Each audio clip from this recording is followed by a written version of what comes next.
자, 안녕하세요. 오늘 학생 항일운동 수업 진행하도록 하겠습니다. 자, 우리 교과서 190쪽 펴고 학습지는 여기 19페이지 올려 놓도록 할게요. 아이톡톡에 같이. 우리 지난 시간에 농민 노동운동 같이 학습을 했었고 오늘은 마찬가지 맥락에서 1920년대에 등장했던 다양한 민족운동 중에서 오늘 학생 항일운동 자 같이 볼 거고 자 1920년대 청년 학생운동이 어떤 배경에서 활성화됐는지 그리고 1920년대 대표적인 학생운동 하면 60만세 운동과 광주 학생 항일운동이 있습니다. 자 그리고 우리 민족 유일당 운동에 대해서 조금만 같이 자료 보고 오늘 그렇게 마치도록 할게요. 자, 먼저 교과서 190쪽에 요거 같이 자료를 먼저 확인해 볼게요. 자, 동맹유학 만평이라고 해서 동아일보 28년 신문에 실려 있는 1월 1일에 실려 있었네요. 자, 동맹유학 만평 보면 교실에 아마 이분은 선생님인 거 같죠? 자, 중년의 남성이 앉아 있고 동맹휴학이라고 이제 써져 있는 교실에 혼자 앉아 있는 모습. 자, 먼저 동맹휴학이 뭔지 용어 확인을 먼저 같이 해보면 우리 교과서에 학습지 19쪽에 용어 정리를 넣어 놨거든요. 자, 여기 보면은 학생들이 교육 또는 정치적 요구를 관철하기 위한 수단으로 벌이는 집단적인 등교 거부운동, 수업 거부운동 이렇게 설명을 해놨어요. 자, 학생들이 등교를 거부하고 수업을 거부하는 자신들의 정치적 요구를 관철하기 위한 수단으로 그 수단을 위해서 집단적으로 등교 수업을 거부하는 자, 이걸 우리가 동맹휴학이라고 하는데 자, 다시 이제 여기 와 보면은 그래서 교실에 이렇게 지금 학생들이 집단적으로 등교를 거부하고 학교 오지 않은 것 같지? 자, 그리고 이제 선생님으로 보인 이 사람이 혼자 앉아 있는. 그래서 오른쪽에 보면 전남의 영암 공립보통학교 5, 6학년 학생은 그러니까 초등학교입니다. 보통학교는 그 당시에 돌연히 동맹휴학을 단행하고 그 학교 교장에게 이 5, 6학년 학생들이 질문서를 제출했는데 그 중에는 다음과 같은 내용이 있다. 왜 우리는 조선어 장가를 가르치지 않습니까? 왜 우리는 조선 역사를 가르치지 아니하는 것입니까? 라는 질문을 학교 교장에게 하면서 자, 여기에 대한 불만을 품고 초등학교 5, 6학년 학생들이 동맹휴학을 단행한 거죠. 그러니까 우리도 조선 역사를 배우게 해달라. 우리도 조선어 장가를 배우게 해달라. 라는 요구를 관철하기 위해서 지금 동맹휴학을 단행한 걸로 보입니다. 그쵸? 자, 그래서 이 초등학교 5, 6학년 학생들이 자, 이렇게 동맹휴학을 할 정도로 굉장히 이때는 흔하게 자주 저기 써있죠. 3.1운동 이후에 동맹휴학은 보통학교 학생마저 일으킬 정도로 자주 일어났다. 우리가 3.1운동이라고 하면 민족대표 33인이 독립선언서를 작성하고 그 만세 시위를 태화관에서 그러니까 독립선언서를 읽고 그 민족대표 33인이 하긴 했지만 실질적으로 이 3.1운동을 전개하고 주도한 건 우리 학생들이 탑골공원에서 이걸 읽고 만세운동을 시작하잖아요. 그래서 이 학생들은 3.1운동에 참여한 경험을 바탕으로 해서 만세 시위를 현장에서 이끌어본 경험을 바탕으로 해서 이후에 3.1운동 이후에 이러한 학생운동을 보다 활발하게 전개해 나갔고 보통학교 학생마저 그 동맹휴학에 참여할 정도로 굉장히 활발하게 20년대 학생 항일운동이 일어났다라고 우리가 확인을 할 수가 있겠는데 이들의 주된 요구는 교육과정을 시정해 달라. 우리 방금 확인했던 것처럼. 그리고 일본인 교사 이게 배우기 싫다. 일본인 교사를 배척해달라. 교내 시설을 확충해달라라는 초기에는 이러한 교내 문제에 대한 것이었어요. 자, 그래서 어떻게 보면 조금은 충동적이고 조금은 비조직적으로 전개된 측면이 있었는데 이게 점차 20년대 후기로 갈수록 이러한 학생운동이 발전하면서 교내 문제를 넘어서서 이런 사회 문제, 식민지 문제에 관심을 가지면서 보다 조직적이고 장기적으로 발전해 나갔거든요. 자, 그래서 이 학생 운동을 우리 오늘 같이 학습을 해 보도록 하겠습니다. 자, 먼저 학습지에 정리를 해 보도록 할게요. 자, 청년 학생 운동의 활성화 배경에다가 우리 3.1 운동 후에 청년 학생층이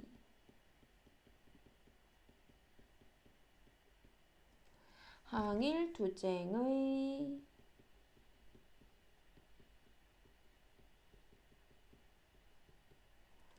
주체임을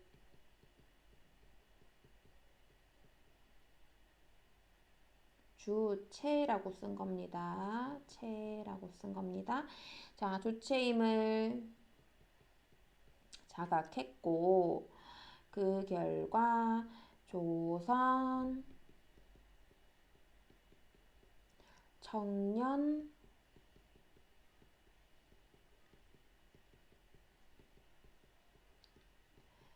총동맹이라는 단체를 조직을 할 정도로 이 3.1 운동에 참여한 경험을 바탕으로 청년들과 학생들이 스스로 우리가 주체가 되어서 일본에 대항해야겠다라는 이제 그것을 이제 스스로 각성하게 되는 계기가 됐다라는 얘기입니다.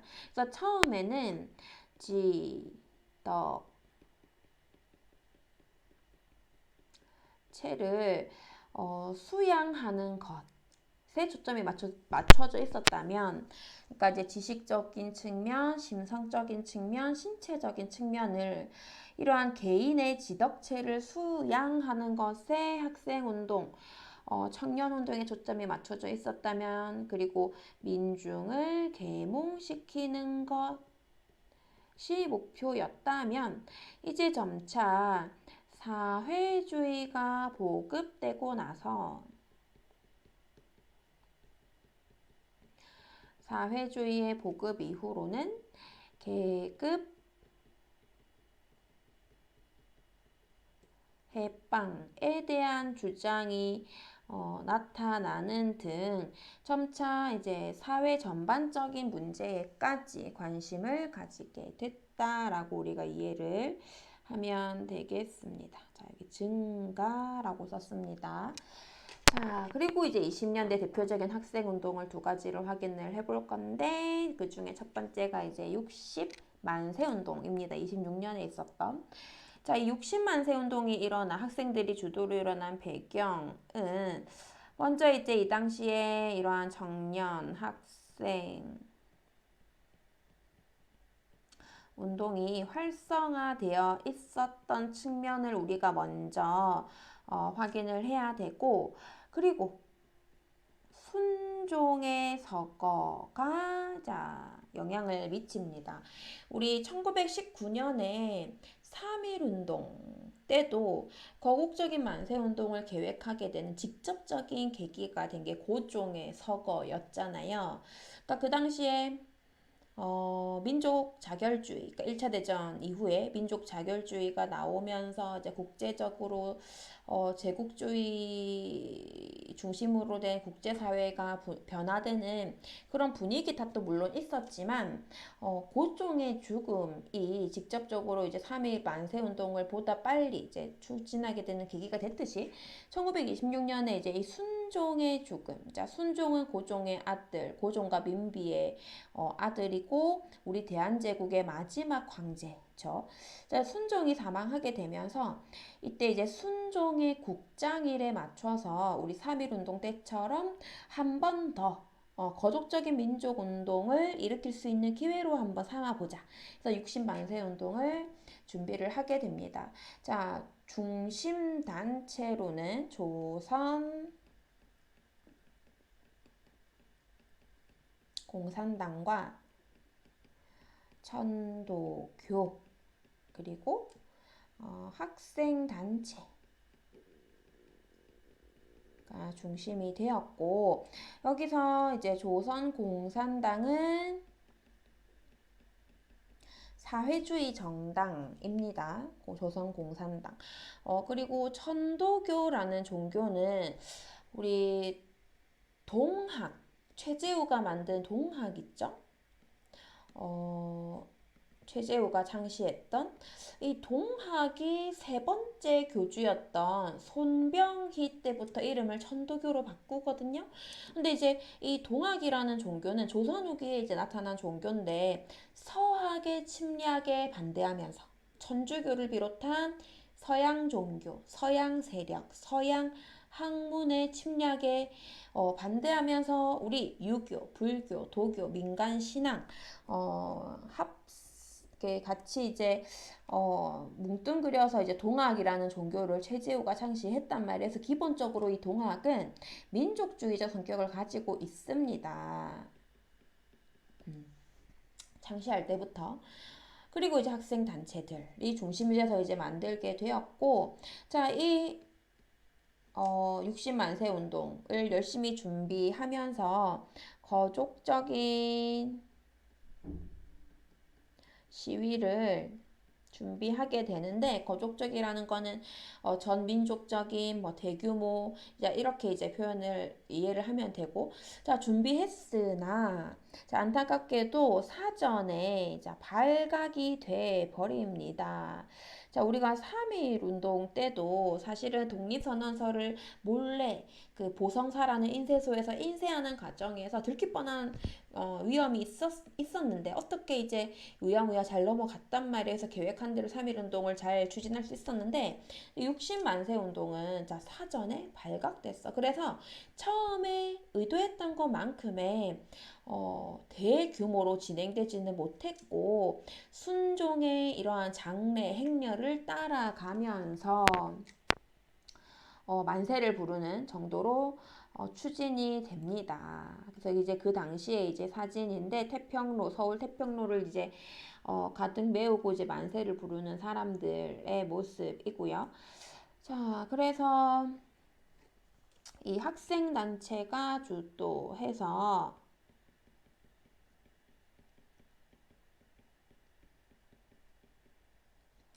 만세 시위가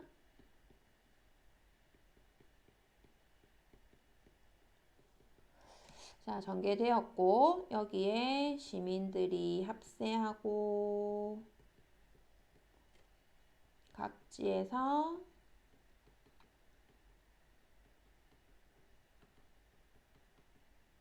동맹휴학이 호응하면서 동맹휴학을 통해서 이제 각지에서 많은 사람들이 이 60만세 운동에 호응하면서 이제 전개가 되게 돼요. 자, 그런데 이 60만세 운동은 이렇게 이제 그 의의를 우리가 조금 더 이제 포커스를 맞춰서 이제 많이 보는데 60만세 운동이 가지는 첫 번째 의의는 민중이 실천할 구체적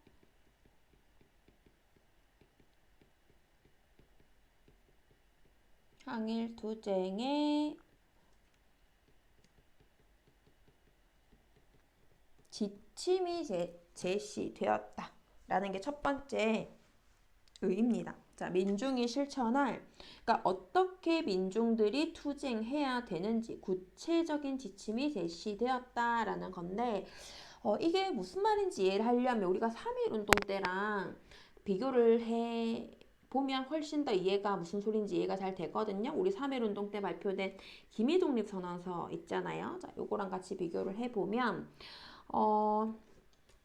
3.1 운동이 일어난 1919년을 기민년이라고 해서 이제 기미독립선언서라고 하고 민족대표 34민이 만든 그 독립선언서입니다. 이게 우리 교과서에는 실려 있지 않았어서 우리가 그때 같이 확인을 하진 않았는데 이제 지금 간단하게 같이 볼게요.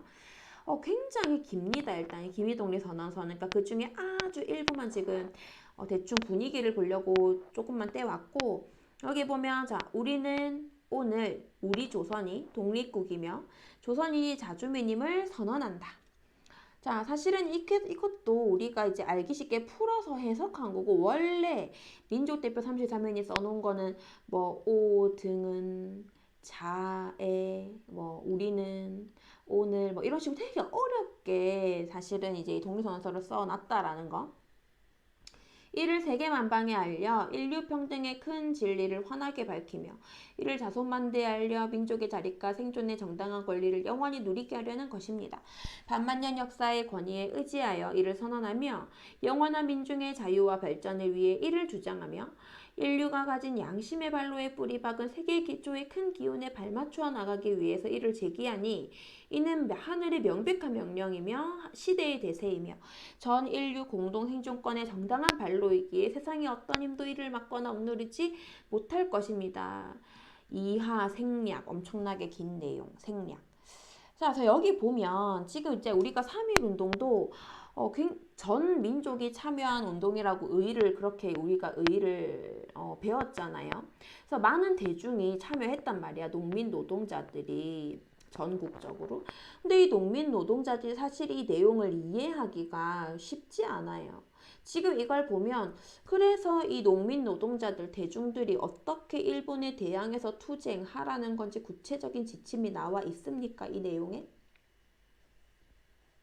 어떻게 보면은 굉장히 조금 뜬구름 잡는 되게 어려운 말을 이거저거 넣어놨는데 뭔가 좋은 말인 것 같긴 같은데 일반 대중들이 이해하기는 쉽지 않은 그래서 이 3.1 운동은 사실은 그 민족대표 33인 종교계 대표들이 3.1 운동 1919년 당시에 이제 1차 대전 끝나고 나서 국제사회의 지원을 기대하면서 특히 이제 이런 미국 같은 민족 자결주의를 부르짖었던 국제사회의 지원을 얻어서 우리가 독립하려는 생각으로 지금 그 지지를 이끌어내기 위해서 썼기 때문에 대중들한테 뭔가 호소하기보다는 조금 이제 굉장히 현학적이고 굉장히 어려운 표현을 통해 가지고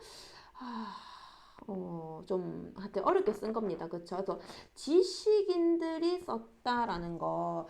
자, 그래서 이거를 우리 60만세 운동 당시의 투쟁 방침과 비교를 해보면 우리 교과서 여기 191쪽에 오른쪽 상단에 보면 60만세 운동 때의 경문이 있거든요.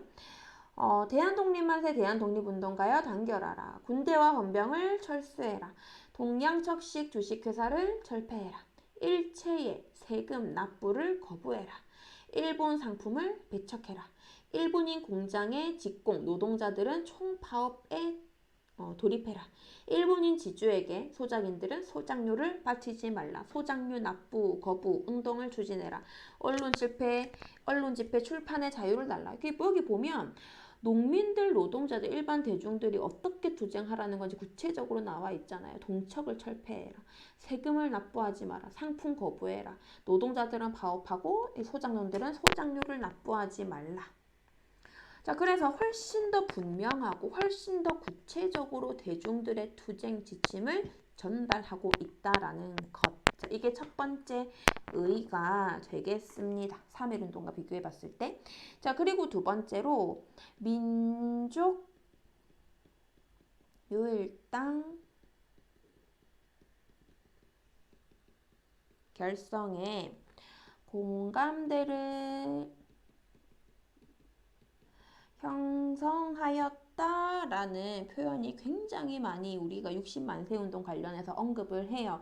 민족유일당 결성에 공감대를 형성하는 계기가 되었다. 여기서 이제 민족유일당은 우리가 뒤에 나오는 단원에 구체적으로 우리가 나중에 확인을 할 건데 먼저 이제 결론적으로 말씀을 먼저 드리면 민족유일당이라는 거는 서로 다른 민족주의, 사회주의가 독립이라는 대의를 위해서 서로 연대해서 하나의 세력으로 연대하는 걸 얘기를 하거든요. 그 결과 만들어진 게 신간회고. 그래서 우리가 이 민족유일당 운동이 26년 후반부부터 해서 27년까지 우리나라도 그렇고 이제 중국에서도 이제 일어나는데, 이 민족유일당 운동이 구체적으로 전개되기 전에 바로 직전에 이 60만세 운동을 준비하는 과정에서 우리 아까 조선공산당, 전도교가 함께 이걸 준비했다고 했잖아. 사회주의 세력, 민족주의 세력. 그래서 우리가 서로 추구하는 운동의 방향이나 추구하는 사회의 모습은 이렇게 다르지만 그래도 우리가 지금 당장 독립이라는 큰 뜻을 이루기 위해서 우리가 같이 힘을 연대할 수 있겠구나라는 그 가능성을 봤단 말이에요. 60만세 운동을 준비하는 과정에서. 그래서 이제 바로 이게 끝나고 나서 민족유일당 운동이 추진이 됩니다. 우리가 한민족 아이가 하면서 그래서 이제 민족유일당 결성의 공감대를 형성하는 계기가 됐다. 자, 이게 60만세 운동의 두 번째 의의로 꼭 기억하면 되겠습니다. 자, 29년이 되면은 광주 학생 항일 운동이 일어납니다. 자, 광주 학생 항일 운동의 배경은 먼저 학생들의 독서회, 비밀결사 조직이 이 당시에 굉장히 활발하게 일어나고 있는 상황이었다는 거 먼저 우리가 알고 넘어가야 돼요. 그러니까 독서회는 말 그대로 이제 책을 읽는 모임이거든. 학교마다 비밀리에 이런 독서회라는 거를 학교마다 조직을 해놓고 주로 사회주의 책들을 많이 봅니다. 이때 학생들이. 그래서 이제 사회주의 책을 같이 읽고 토론하고 우리는 왜 이런 식민 지배를 받아야 되는 현실에 처했는가 이런 것에도 같이 이제 머리를 맞대면서 우리가 어떻게 하면 이러한 식민지 지배를 벗어날 수 있을 것인가 이런 것들을 막 이제 토론했던. 그래서 이제 만약에 이제 이러한 독서의 활동이 들키면 일본에 막 잡혀가기도 합니다. 이때. 자, 이런 학생들의 운동이 활발한 상황에서 광주에서 한일 학생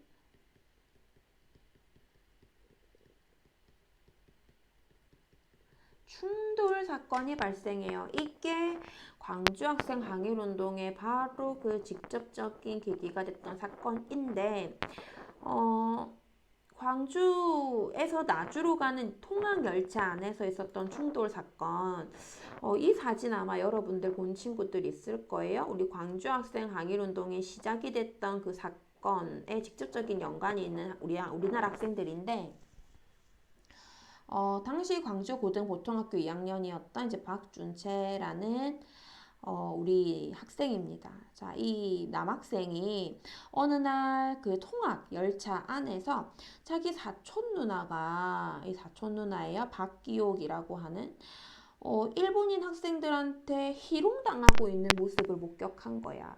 자, 이때 우리나라 여학생들은 댕기머리를 이렇게 길게 늘어뜨리고 댕겼잖아요. 그래서 이 댕기머리를 막 일본 애들이 잡아 댕기면서 막 이쁜데 하면서 이제 막 희롱한 거예요. 우리나라 여학생들을. 특히 이제 자기 사촌 누나 친구를. 자, 그래서 이제 화가 난 거야. 감히 우리 사촌 누나에게 지금 손을 대? 그래가지고 그 일본 학생들하고 싸움이 일어난 거예요. 그리고 이게 이제 커지게 되면서 규모가 일본인 학생들과 한국인 학생들 사이에 집단적인 싸움으로 이제 번지게 된 거야. 그리고 이걸 이제 하러 온 이제 일제 경찰이 이 이후의 스토리는 이제 뻔하잖아요. 일본인 애들은 너네들은 집에 가고 한국인 애들만 잡아간 거지. 해서 이때까지 억눌러왔던 이 식민지 백성으로서의 이제 학생으로서의 불만 같은 것들이 안 그래도 가득 차 있었는데 뭐 일본어 교육식 우리나라 역사나 우리나라 말은 안 가르쳐주고 일본 역사를 배워야 되고 일본 뭐 관련된 것들을 왜 배워야 되는 이런 식민지 교육 과정에 대한 불만, 민족 차별에 대한 불만, 안 그래도 가지고 있던 이러한 불만, 그리고 그런 것들을 서로 독서회를 통해 나누면서 안 그래도 울분을 삼키고 있었는데 이게 이제 직접적으로 이제 분노가 터져 나오는 계기가 되면서 지금 이런 상황에서 마저도 차별한단 말인가 하면서 이제 광주 지역 학생들이 이제 시위를 전개를 합니다. 자, 그래서 여기 이제 직접적인 배경은 요거고, 자, 전개 과정을 보면 광주 지역 학생들의 대규모 가두 시위가 전개가 되었고, 그래서 가두 시위는 거리를 행진하면서 시위하는 걸 얘기해요. 자, 이때 이제 이 학생들의 요구는 민족 차별을 중지할 것, 식민지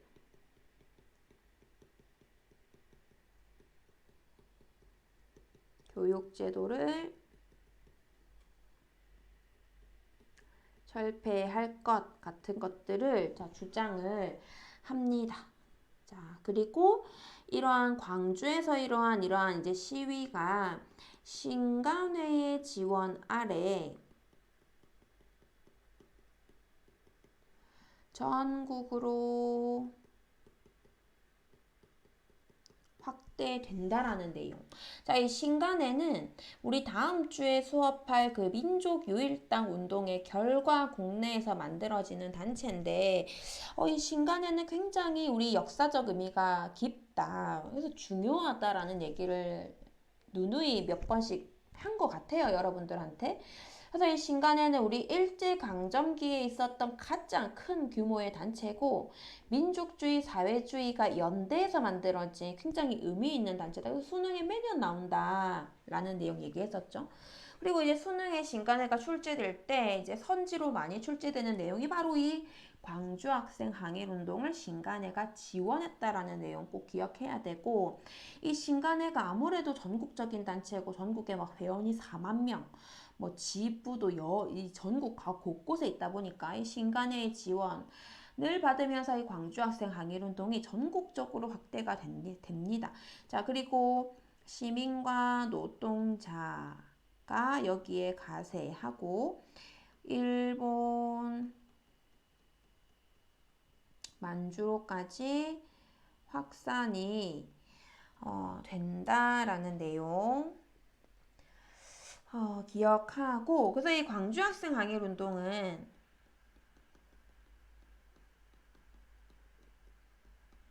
학생이 전도하고 시민과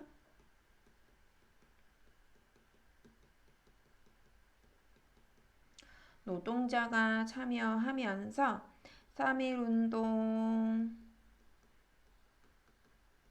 이후로 최대 규모로 일어났던 항일 민족운동이라고 여러분들 기억하면 되겠습니다.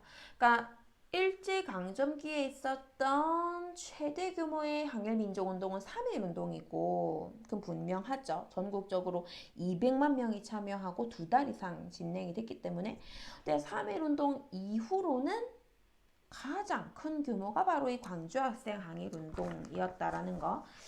자, 그래서 우리 교과서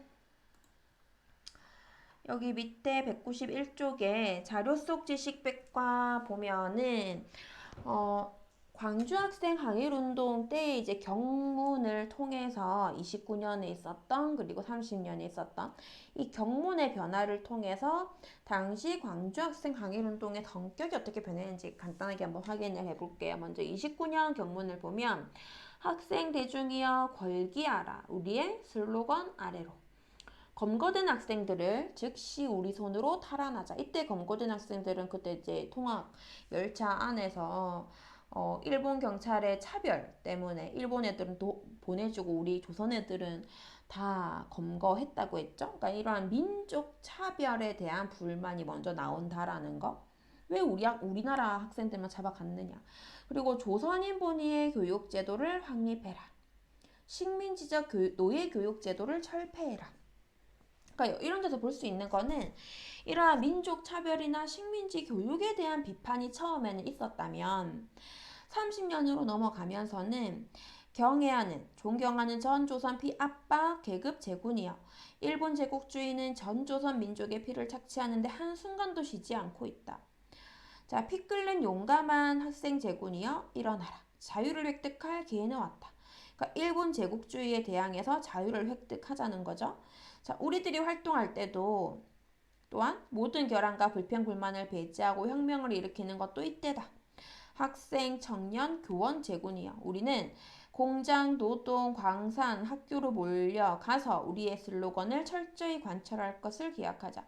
그러니까 우리의 슬로건이라고 하면 이제 일제에 대항해서 자유를 획득하자. 뭐 이런 내용을 노동자들과 농민들과 그리고 학생들과 연대해서 우리의 슬로건을 관찰하자. 이렇게 지금 좀 더 급진적으로 그러니까 투쟁하고 있는 걸 확인할 수가 있거든요.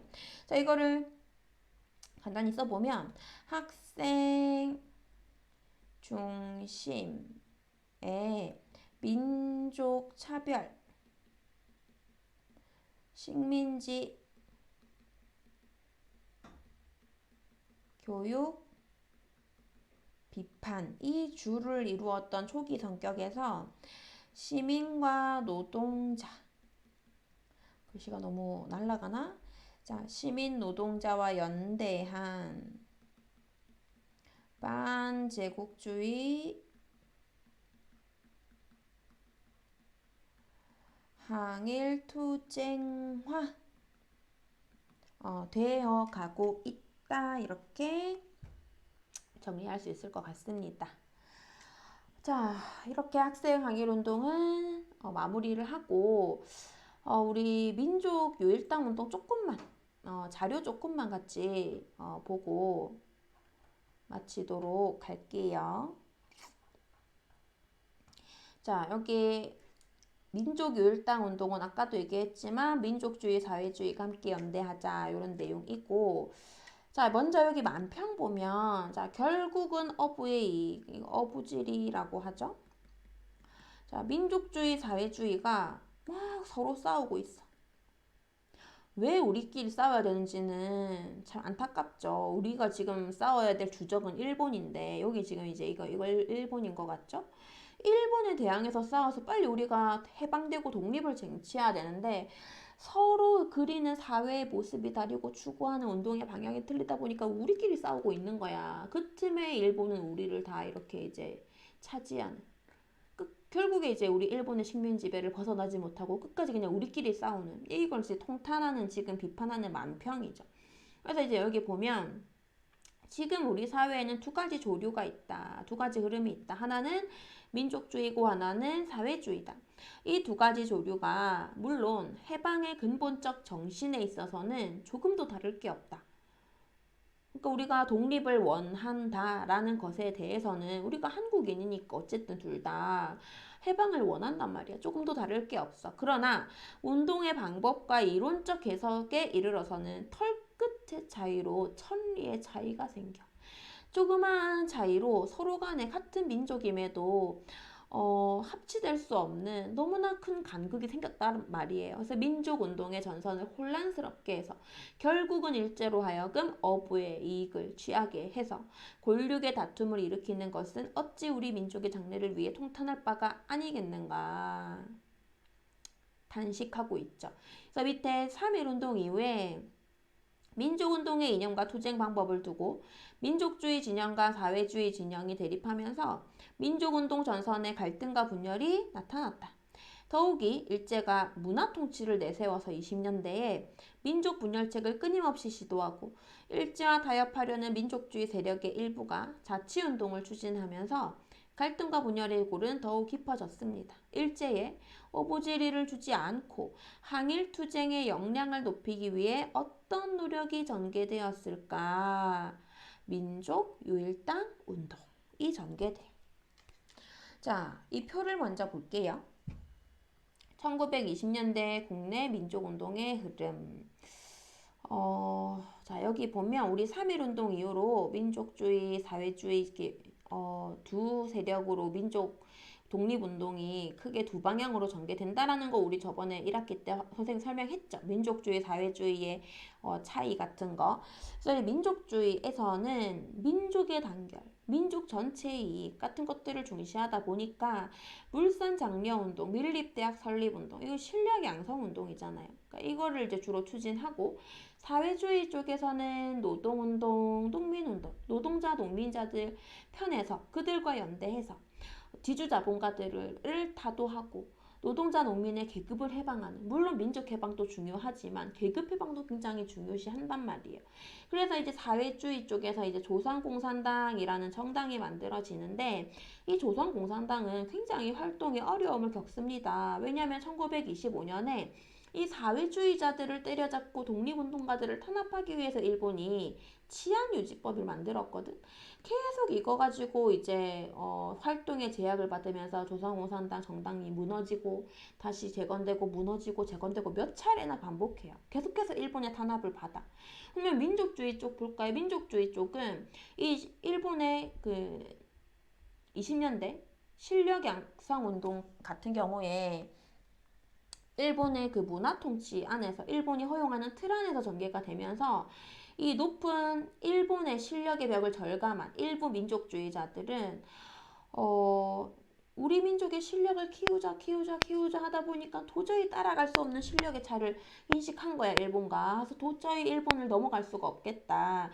그래서 일본의 식민 지배를 인정하고 일본으로부터 자치권을 얻자라는 이 타협하는 사람들이 생겨요. 일본과. 이들을 타협적 민족주의라고 하거든. 그래서 이들은 자치운동을 주장해요. 이광수처럼.